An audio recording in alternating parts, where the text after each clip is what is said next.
दोस्तों शुरू करने से पहले डिस्क्लेमर कि वीडियो सिर्फ और सिर्फ एजुकेशनल पर्पस के लिए है, इन्वेस्टमेंट एडवाइस नहीं है। तो वीडियो को देखकर आप सीख सकते हो और इन्फॉर्मेशन को ले सकते हो। बाकी इससे पहले एक वीडियो मैं आपको दे चुका हूं जिसमें हमने निफ्टी के ऊपर बातचीत की है, साथ में कुछ ऐसी कंपनीज के ऊपर बातचीत की है जिनके Q2 के रिजल्ट अच्छे हैं, स्टॉक्स नीचे हैं लेकिन ऊपर जाने की कोशिश कर रहे हैं क्योंकि नंबर्स एक्सपेक्टेशंस को बीट कर चुके हैं। काफ़ी इंपॉर्टेंट कंपनीज हैं, इनको आप चेक कर लीजिएगा। अब यूएस के मार्केट पे आते हैं। देखो 560 पॉइंट्स नीचे डाउ जोन्स 1% की गिरावट है। ओपनिंग खराब थी, उसके बावजूद भी नीचे जा रहा है। नैस्डैक को देख लेते हैं तो इसमें 126 पॉइंट्स की गिरावट है, 0.55% की मंदी, यानी डाउ जोन्स के कंपैरिजन में थोड़ा सा कम गिरा हुआ है। स्टिल नैस्डैक भी नीचे हम मान सकते हैं इसको भी। रीजन क्या है इसके पीछे का? देखो कारण यह है कि टेक कंपनीज के स्टॉक्स नीचे, साथ में डाउ जोन्स की जो डिफेंसिव कंपनीज वो भी नीचे, क्योंकि रेट कट की जो बैट इन्वेस्टर्स ने ली थी उसको लेकर वार्निंग मिल चुकी है और उसी वजह से मार्केट अभी नीचे है। रेट कट होगा तो मार्केट अच्छा करता है, रेट कट नहीं होगा तो मार्केट खराब करता है। तो बस अभी यही एक रीजन है मार्केट के फिसलने के पीछे का। आज के दिन एफआईज ने क्या किया उसको चेक कर लेते हैं। तो काफी बड़ी बिकवाली कर दी इतने दिनों के कंपैरिजन में। टोटल 5,000 करोड़ का माल बेचा है एफआईज ने। और आपने नोटिस किया होगा आज का जो फर्स्ट वीडियो था उसके अंदर सेक्टर हम देखे तो फिर आईटी सेक्टर सबसे ज्यादा खराब कर चुका है। तो यूएस में आईटी कंपनीज के स्टॉक्स में बिकवाली, इंडिया में भी आईटी कंपनीज के स्टॉक्स में बिकवाली। एफआईज की मैक्सिमम होल्डिंग फाइनेंस और आईटी कंपनीज में है। तो इसी वजह से 14 तारीख को यानी आज की डेट में आईटी कंपनी से काफी पैसा निकला, 5,000 करोड़ के आसपास की बिकवाली देखने को मिली है। अब दोस्तों ये वीडियो थोड़ा सा डिफरेंट होने वाला है। इसमें हम बातचीत करेंगे आपके क्वेश्चन को लेकर, यानी जो भी स्टॉक के लिए कुछ क्वेश्चन आए, मैक्सिमम क्वेश्चन देखने को मिले वो मैंने आपको यहाँ पे इस वीडियो में बताने की कोशिश की है उसके बारे में। ठीक है, तो वो चेक करते हैं। बाकी नंबर्स, आज बहुत सारी कंपनीज के रिजल्ट आए हैं, सबको कवर करना इम्पॉसिबल है। एक्शन देखेंगे कि मंडे को कैसे एक्शन होते हैं, उसके हिसाब से कंपैरिजन करेंगे, बातचीत करेंगे। बाकी एक्सपेक्टेशन का डेटा नहीं है, जो चार्ट होता है, जो शीट होती है वो नहीं है। यहाँ पे लिखित में डेटा आपके सामने मेंशन है जो आप स्क्रीनशॉट लेके इसको चल सकते हैं। मैं पोस्ट कर दूंगा वैसे कम्युनिटी टैब के अंदर, वहां से भी आप इसको पिक कर लेना। कंपनीज के नेम्स आप देख सकते हैं, टाटा मोटर्स, पीवी, सीमेंस है, मैक्स हेल्थ केयर है, नेटको फार्मा है, वीआईपी इंडस्ट्री है। ये कुछ कंपनीज हैं जिनकी एक्सपेक्टेशंस का डेटा यहाँ पे अवेलेबल है। बाकी कुछ इंटरेस्टिंग होगा तो वो वीकेंड के टाइम पे अपन डिस्कस कर लेंगे। तो देखिए दोस्तों, स्टॉक्स को लेकर क्वेश्चन है। पहला क्वेश्चन है गौरव जी का और उसके अंदर क्वेश्चन किया है कि सिरका पेंट्स डिस्कस नहीं कर रहे हैं सर, आजकल अच्छे नंबर्स लग रहे हैं उसके भी। देखो पेंट सेक्टर के अंदर एक रिवाइवल चल रहा है, रिबाउंड कंपनीज के स्टॉक्स हो रहे हैं। सिरका की अगर मैं बात करूं तो यहाँ पे 1.29% की तेजी आज देखने को मिली है। 53 का पी रेशो है, एक बहुत छोटी कंपनी है, 3,000 करोड़ का मार्केट कैप है। रिजल्ट इसके कैसे गए? रिजल्ट इसके अच्छे थे, 24% के साथ में सेल्स ग्रोथ, नेट प्रॉफिट 36% के साथ में इंक्रीज कर गया। साथ में प्रॉफिट के जो मार्जिन थे वो पिछले 6 क्वार्टर में सबसे हाई इस क्वार्टर में देखने को मिले हैं, जो कि 21% के हैं। यानी सब कुछ अच्छा देखने को मिल रहा है। आगे चले हम कि इस कंपनी को देखें कि कंपनी कैसे डिफरेंट है एशियन पेंट्स और बर्जर पेंट्स के कंपैरिजन में। तो ये कंपनी बेचती है वुड कोटिंग, यानी जो लकड़ी पे पेंट किया जाता है उसको बेचती है। साथ में देखिए हम ये भी देख सकते हैं कि डेकोरेटिव पेंट्स के अंदर भी कंपनी काम करती है। तो उसका एक्सपोजर कम है, वुड का एक्सपोजर ज़्यादा है। तो इस वजह से ये कंपनी बाकी कंपनीज के कंपैरिजन में थोड़ी डिफरेंट हो जाती है। और बिरला ऑपस का इसके ऊपर इम्पैक्ट पड़ेगा क्योंकि इसके पास भी डेकोरेटिव पेंट्स का बिजनेस है, लेकिन वुड कोटिंग की वजह से इतना कुछ खास इम्पैक्ट इसके ऊपर नहीं पड़ेगा। यहाँ पे हम देखें तो इसके प्रॉफिट की ग्रोथ के अंदर आपको दिखाई देगा कि जो बाकी पेंट्स कंपनीज स्ट्रगल करी है पिछले कुछ टाइम से, वो स्ट्रगल इसमें भी देखने को मिल रहा है। लेकिन अब पेंट कंपनीज में इन्वेस्टर्स की उम्मीदें बढ़ चुकी है कि कंपनीज अच्छा कर सकती है, क्योंकि बिरला ओपस को लेकर खराब न्यूज देखने को मिली है। कंपनी के सीईओ ने इस्तीफा दिया है। साथ में चैनल चेक को देखे तो उसके अंदर भी ये बोला जा रहा है कि बिरला ओपस इतना कुछ खास अच्छा नहीं कर रहा है। डेटा भी देखे तो उसमें एशियन पेंट्स के रिजल्ट है, बीपी के रिजल्ट है, वो भी अच्छे देखने को मिलते हैं, कमेंट्री भी अच्छी सुनने को मिलती है। तो वापस से इन्वेस्टर्स यहाँ पे बाइंग करना शुरू कर चुके हैं। अब ये जो फायदा है ना, ये होता है कॉन्ट्रा इन्वेस्टर्स का। कॉन्ट्रा इन्वेस्टर वो इन्वेस्टर होते हैं जो उन कंपनीज को खरीदते हैं जिनको अभी एफआईज नहीं खरीद रही है, डीआईज उनको खरीद रही है। एफआईज क्यों नहीं खरीद रही है? क्योंकि एफआईज मोमेंटम के हिसाब से खरीदते हैं जिनके नंबर्स अच्छे आ रहे हैं। तो ऐसी कंपनीज को खरीदना जिनके नंबर्स खराब है, जिनके स्टॉक 20, 30, 35, 40% नीचे है, और इस उम्मीद में कि कंपनी का मैनेजमेंट अच्छा है, कंपनी का ब्रांड अच्छा है, तो आगे चल के कंपनी रिबाउंड होगी, जो भी प्रॉब्लम है कंपनी की वो खत्म होगी और वापस से स्टॉक ऊपर जाएगा। तो उसको कॉन्ट्राबेट कहते हैं। अब उसमें काफी टाइम लगता है, होल्ड करना पड़ता है, कन्विक्शन होना चाहिए, टाइम भी देते हैं काफी इन्वेस्टर की, 1 साल होल्ड करूंगा, 2 साल करूंगा, नहीं हो गया, कुछ नहीं हुआ, कुछ अच्छा बदलाव नहीं हुआ तो बेच दूंगा। सो वो सब चीज़ें पेंट कंपनीज में देखने को मिली और इन्वेस्टर्स में अभी खुशी की लहर है, क्योंकि जो भी बैट उन्होंने ली थी वो सही गई। सो यहाँ पे एफआईज ने अपने स्टेक को इंक्रीज किया है, क्योंकि यहाँ पे मोमेंटम है, नंबर्स अच्छे आ रहे हैं। साथ में अगर आप देखोगे तो स्टॉक ने अभी कुछ टाइम पहले यहाँ पे किया था एक ब्रेकडाउन के बाद में स्टॉक नीचे गया और उसके बाद में रिवर्सल दिखा यहाँ पे, क्योंकि जो रेसिस्टेंस था उसको इसने ब्रेक कर दिया। प्लस अगर मैं पैटर्न आपको दिखाऊं तो देखो, ब्रेकआउट होने के लिए अगर आप देखोगे तो यहाँ पे सपोर्ट ऊपर की तरफ शिफ्ट हुआ था, जो कि एक बहुत अच्छा पॉइंट होता है ये मानने के लिए ब्रेकआउट सस्टेन कर सकता है। उसके बाद में स्टॉक 80% ऊपर जा चुका है कंसिस्टेंसी के साथ में, काफ़ी अच्छी तेजी इसमें मिली है।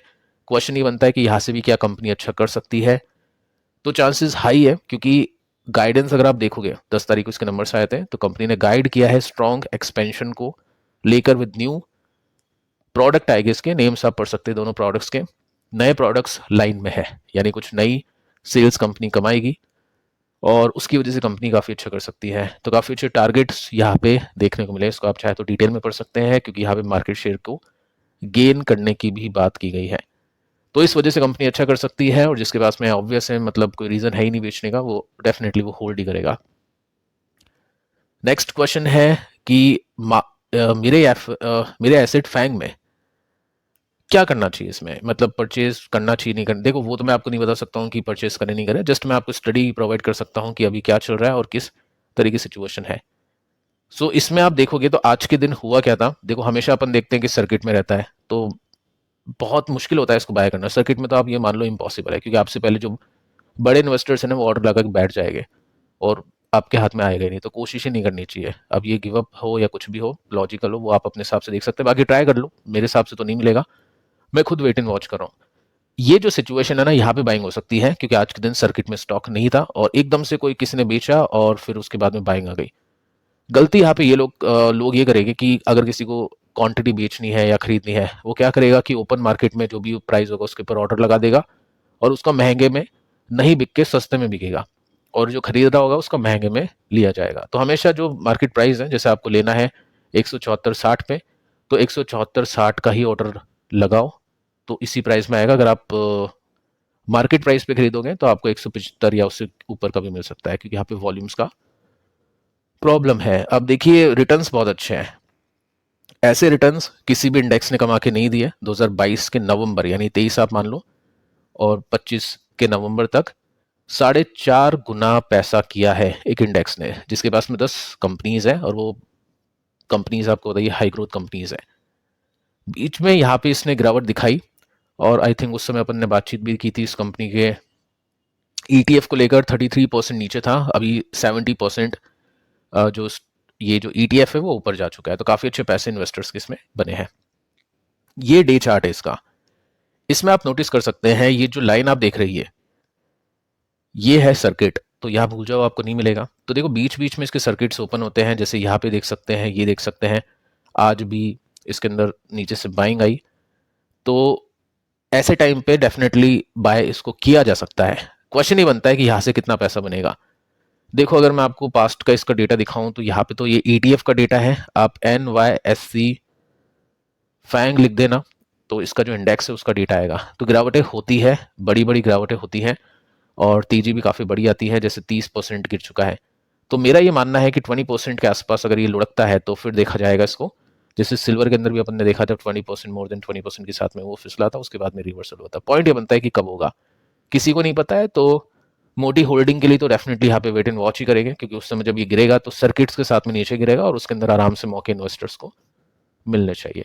बाकी जब तक के लिए हम क्या कर सकते हैं, नैस्डैक 100 है, इसमें वॉल्यूम्स पे आते हैं, इजीली ले सकते हैं। लेकिन जहाँ पे रिटर्न्स बने तो उसमें 350% के, वहाँ पे इसमें बने हैं 165% के, तो कम बनेंगे रिटर्न्स। लेकिन अगर आपको टेक कंपनी इसमें एक्सपोजर देना है तो वहाँ पे 10 कंपनीज आएगी, सुपर फोकस्ड है, हाई ग्रोथ हाई रिस्क की, और यहाँ पे 100 कंपनीज आएगी जिसमें ग्रोथ कम होगी लेकिन रिस्क भी कम होगा। ये ETF अवेलेबल है, इसको भी चाहे तो आप स्टडी कर सकते हैं। इसका चार्ट आप देखोगे तो डे चार्ट है, यहाँ पे कोई सर्किट का फंडा नहीं है, सपोर्ट टू रेसिस्टेंस के हिसाब से ये चलता है। अगला क्वेश्चन, पेंट सेक्टर के अंदर क्या हो रहा है, जो मैं आपको बता चुका हूँ कि वहाँ पे चीज़ें चेंज हो चुकी है। लेकिन होता क्या है कि जब चीज़ें खराब होती है ना तो स्टॉक को इतना तोड़ा जाता है कि वो अंडर वैल्यू हो जाता है। कि जरूरत से ज़्यादा उसको पीट दिया, जरूरत से ज़्यादा उसको बेच दिया और वो स्टॉक काफ़ी नीचे है। लेकिन जब वापस से चीज़ें सही होती है ना, तो स्टॉक जरूरत से ज़्यादा भाग भी जाता है, फिर वो ओवर वैल्यूड भी हो जाता है। तो बस इसी इसी के बीच का गेम होता है स्टॉक मार्केट के अंदर। सो ट्रेडर है तो वो अपने हिसाब से सपोर्ट रेसिस्टेंस या जो भी उसका प्रॉफिट का पार्ट है वो बुक करके निकलेगा। इन्वेस्टर है, कॉन्ट्रीबेट लिए काफ़ी टाइम तक होल्ड किया है, तो वो डेफिनेटली फिर वो बैठेगा, वो देखेगा चीज़ों को अगले कुछ क्वार्टर्स के लिए। क्योंकि एशियन पेंट्स के नंबर्स हम देखें या जो भी कंपनीज के नंबर्स हम देख रहे हैं, तो अगले क्वार्टर की कमेंट्री अच्छी है, क्वार्टर 3 की। तो वैसे में तो वेट एंड वॉच ही करना अच्छा होता है। इसके बाद में देखिए अगला जो क्वेश्चन है विष्णु जी का है। क्वेश्चन है विशाल मेगा मार्ट को लेकर कि इसके रिजल्ट को डिस्कस करिए।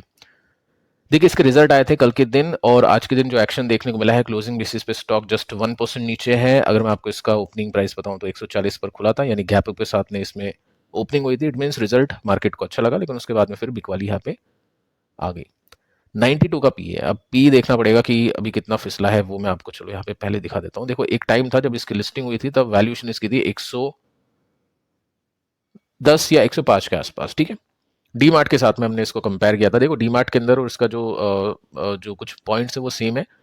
डी मार्ट 100 पर लिस्ट हुआ था। डी मार्ट रिटेल सेक्टर से है। डी मार्ट जिस मार्केट कैप पे आया था उसी मार्केट कैप पे ये कंपनी है। ये डी मार्ट की जो ग्रोथ थी परसेंटेज में, वही ग्रोथ इसमें देखने को मिली थी। डी मार्ट के पास भी 75% प्रमोटर स्टेक था, इसके पास भी था, क्योंकि अभी थोड़ा सा कम हुआ है। तो ये सारे पॉइंट है, बस ये पॉइंट अब इसमें नहीं रहा, वो आगे चल के अपन देखते हैं। सो नंबर्स इसके अच्छे आए। 150 का पी भी गिर के 90 के आसपास आ चुका है, तो ठीक है, चलो ये एक अच्छा साइन देखने को मिल जाता है, कंफर्टेबल। नंबर्स कैसे थे? बहुत अच्छे नहीं थे। इसको इनलाइन बोलते हैं, क्योंकि सिंगल डिजिट के साथ में बीट आता है, तो उसको काइंड ऑफ इनलाइन हम बोल सकते हैं मार्केट की सिचुएशन को देख के। तो ठीक है, कंपनी का प्रॉफिट बढ़ चुका है 46% के साथ में। 28 नए स्टोर्स कंपनी ने ओपन कर डाले। सेल्स की बात करें 22% के साथ में इसकी सेल्स बढ़ चुकी है। एबिटा जंप करा है ऑब्वियसली, तभी जाके प्रॉफिट 46% के साथ में बढ़े हैं। तो नंबर्स ओके है, ठीक है, इन लाइन है। पॉइंट ये बन जाता है कि कंपनी ने पास्ट में कैसा परफॉर्म किया। क्या ये कंपनी अटक गई है क्या डीमार्ट की तरह, ट्रेंड की तरह? तो ऐसा कुछ नहीं है। 460, 632, 736, थोड़ी सी ग्रोथ स्लो हुई है, लेकिन ठीक है, कंपनी बढ़ रही है, कोई दिक्कत वाली बात मुझे पर्सनली देखने को नहीं मिलती है। प्रोमोटर ने काफी बेचा है इसके अंदर। 75% का स्टेक 55% का हो चुका है, जिसको थोड़ा सा एफ ने लिया, और डीआईज ने भी लिया था जब बेचा था, क्योंकि 12 का 27 हुआ, लेकिन डीआईज ने बेचा है और एफ ने थोड़ा सा स्टेक और इसमें बढ़ा दिया है। तो कंपनी प्रॉपर तरीके से हेल्दी लगती है फंडामेंटल्स के हिसाब से। टेक्निकल्स में थोड़ी सी देखो वीकनेस आ चुकी है इसके अंदर। स्टॉक लिस्टिंग के टाइम पे ये सपोर्ट ले रहा था, उसके बाद में एक ब्रेकआउट यहाँ पे मिला जो कि फॉल्स गया, उसके बाद में वापस से स्टॉक ने सपोर्ट लिया, ये ब्रेकआउट हुआ, उसके बाद में स्टॉक ने अप ट्रेंड लिया।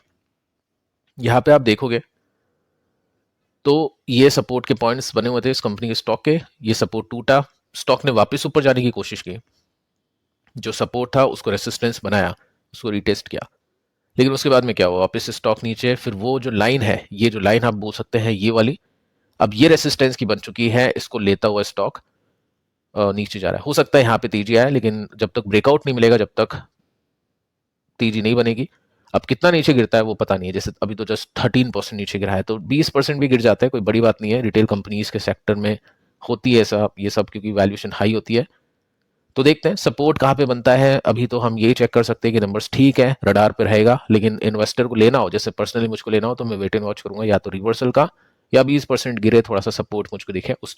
सो एक और क्वेश्चन है, क्वेश्चन ये कमेंट ही है, इसको भी लेते हैं, क्योंकि काफ़ी इन्वेस्टर्स के मन में ये होगा, तो उसको भी क्लियर कर लेते हैं। देखो मार्केट पिछले कुछ साल में इतना खराब परफॉर्म कर चुका है कि मैंने अपना कॉन्सेप्ट चेंज कर लिया है लॉन्ग टर्म इन्वेस्टिंग का। देखो ऐसी बात नहीं है, लॉन्ग टर्म इन्वेस्टिंग का कॉन्सेप्ट हमेशा ऑन रहता है। मार्केट अभी क्या कर रहा है उसके हिसाब से अपन डिस्कशन करते हैं। अभी क्या कर रहा है उसके हिसाब से डिस्कशन होगा, तो इन्वेस्टर्स को थोड़ा सा बेटर व्यू मिलेगा। लॉन्ग टर्म इन्वेस्टिंग की जो कंपनीज है, जो बिकती है, जिनको बेचना ही होता है, वो फंडा क्लियर कट होता है कि प्रमोटर ने कुछ प्रॉब्लम कर दी है, कुछ फ्रॉड कर दिया है, या कंपनी अपने रास्ते से भटक गई है, या फिर पैसों की जरूरत है, या फिर जो कंपनी आपके पास में है उससे बेटर उसी सेगमेंट के अंदर आपको कोई और कंपनी मिल चुकी है। तो ये पॉइंट होते हैं स्टॉक को, लॉन्ग टर्म स्टॉक्स को बेचने के। तो मार्केट के अंदर देखिए 3 तरह के मार्केट होते हैं। बुल मार्केट हो गया, बेयर मार्केट हो गया, और एक होता है साइडवेज। तो बुल मार्केट अभी नहीं है, बेयर मार्केट भी अभी नहीं है, तो मार्केट है साइडवेज। तो बेयर मार्केट की स्ट्रैटेजी अलग होती है, वहां तो बाय ऑन डिप होता है, क्योंकि बहुत टाइम लगता है मार्केट को रिकवर करने के लिए, तो स्टॉक एक्यूमुलेट किए जाते हैं, क्योंकि मार्केट गिरेगा, एक्यूमुलेशन होगा, उसके बाद में मार्केट तेजी पकड़ेगा। और बुल मार्केट के अंदर फिर वो मोमेंटम के साथ में स्टॉक में पैसा बनता है, वो प्ले करते हैं, या जिसने भी खरीद रखा है या जो भी खरीदता है बीच में वो होल्ड करके पैसा बनाता है। साइडवेज में क्या होता है, सपोर्ट टू रेसिस्टेंस बेचना पड़ता है प्रॉफिट कमाना है तो। लेकिन अगर कोई लॉन्ग टर्म इन्वेस्टर है जिसने 15 ईयर्स के लिए पोर्टफोलियो बना दिया या 20 ईयर्स के लिए पोर्टफोलियो बना दिया, वो काफी सारे मार्केट को देखेगा, बुल मार्केट को भी देखेगा, साइडवेज भी देखेगा, वो बेयर भी देखेगा, वो बुल भी देखेगा। तो वो देखना आसान लगता है, सुनना कि हम देखेंगे होल्ड करेंगे, बट वो पॉसिबल नहीं है। तो जब तक आपको नहीं पता चले कि आपकी कंपनी में चल क्या रहा है, जब तक आप मार्केट को होल्ड कर ही नहीं सकते हो। इम्पॉसिबल है। मतलब कोई भी ऐसा इन्वेस्टर मेरे हिसाब से नहीं होगा जिसने स्टॉक खरीद लिया और 15 ईयर्स के लिए वो अपना पोर्टफोलियो नहीं देखेगा। पॉसिबल नहीं है। फोन अपने हाथ में होता है, अपना डेटा अपने पास में होता है, आप नहीं चाह के भी कुछ ना कुछ इन्फॉर्मेशन आपको मिलेगी और आप को पता होना चाहिए ताकि आप सही डिसीजन ले पाओ। So long term investing, short term investing और बेयर मार्केट, बुल मार्केट, ये सब कोशिश करता हूँ मैं आपको सिखाऊं। सिखाने का चैनल है। आपको कोई कॉल टिप तो मैं देता नहीं हूँ कि आपको ये खरीदना ये बेचना है। पॉसिबल होता है जितना भी मुझसे मैं आपको डेटा प्रोवाइड करने की कोशिश करता हूँ। प्लस जो नए इन्वेस्टर है जो 3 साल से है मार्केट के अंदर, पैसा नहीं बना पा रहे, उनके लिए भी मैं एक ऑप्शन बता चुका हूँ कि आप क्या कर सकते हैं। आप रिस्की अप्रोच रख सकते हैं डायरेक्ट इन्वेस्टिंग में और सेफ अप्रोच रख सकते हैं म्यूचुअल फंड इन्वेस्टिंग में। अब किसी ने कमेंट किया था कि म्यूचुअल फंड में 3 साल में ऐसे पैसे बन गए, वैसे पैसे बन गए। उसको थोड़ा सा आगे हो सकता है वीकेंड पर अपन बातचीत करें उसको लेकर कि ऐसा भी है, म्यूचुअल फंड में पैसे नहीं बनते हैं। 5-5, 7-7 साल तक पैसे नहीं बनेंगे उसके अंदर, कुछ कंपनीज के स्टॉक में पैसे बन जाएंगे। तो ये सब साइकिल है। सबसे बेस्ट फंडा ये है, अगर आपके पैसे नहीं बन रहे हैं तो आपने कुछ ऐसा म्यूचुअल फंड लिया जिसके अंदर कर्जा भी है, यानी डेट भी है, साथ में हम बोल सकते हैं यूएस इक्विटी भी है, डोमेस्टिक इक्विटी भी है। ठीक है, वो flexi cap kind of fund होते हैं। फिर आपने प्ले किया डायरेक्ट इन्वेस्टिंग के अंदर, तो वो थोड़ा सा सही हो जाता है कि आपने सेफ्टी भी ले ली है, आपने मार्जिन ऑफ सेफ्टी भी रख लिया आपने, उसके बाद में आप प्ले कर रहे हो तो डेफिनेटली फिर वो मार्केट के अंदर आप अच्छा ही करते हैं। तो ये एक ऑप्शन है अगर किसी का पैसा नहीं बन रहा है और किसी को डाइवर्सिफाई करना है उसके लिए। बाकी ठीक है, इस वीडियो में इतना ही। पिछले वीडियो को आप देख लेना। मिलते हैं कल, तब तक के लिए शुभ रात्रि।